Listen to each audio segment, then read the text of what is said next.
আলুগুলোকে কেটে ধুয়ে সিদ্ধ করে রেখেছি। এই যে টক দই রেখেছি, এখানে মশলা রেখেছি, আদা, কাঁচা লঙ্কা, শুকনো লঙ্কা, সাদা তিল, জিরে, কটা বাদাম, চিনে বাদাম এটা, আর গরম মশলা, এগুলো বেটে নেব নিরামিষ করে।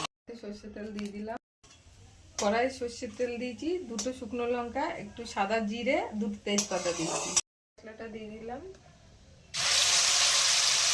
দিয়ে অল্প একটু জল দিয়ে দিলাম, লবণ দিলাম,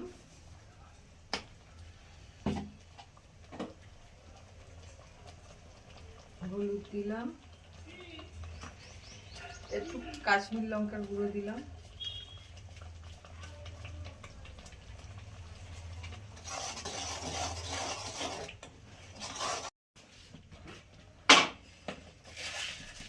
একটু চিনি দিলাম। এবার মশলাটা ভালো করে কষিয়ে নেব।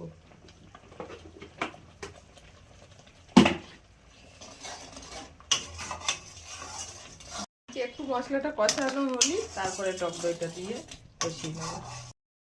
এবার মটরশুঁটি দিয়ে দিলাম কতগুলো, টক দই রেখেছিলাম ফাটিয়ে দিয়ে দিলাম। এটাও একটু কষিয়ে নেব, আর একটু কষিয়ে নেব।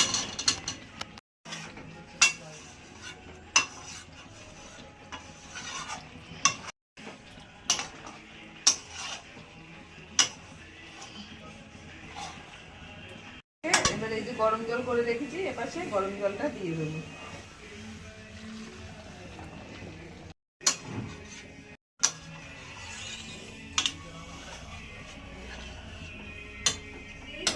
আর একটু ঝোল শুকাবো, তারপরে নামিয়ে দেবো।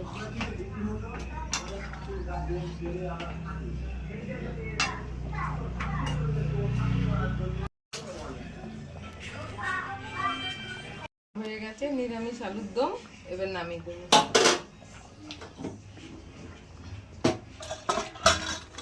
রুটি দিয়ে ভাত দিয়ে সবকিছুর সাথে খাওয়া যাবে। হ্যালো বন্ধুরা, welcome back to my channel. আমার চ্যানেলে আপনাদের সবাইকে স্বাগত। আশা করি আপনারা সবাই ভালো আছেন।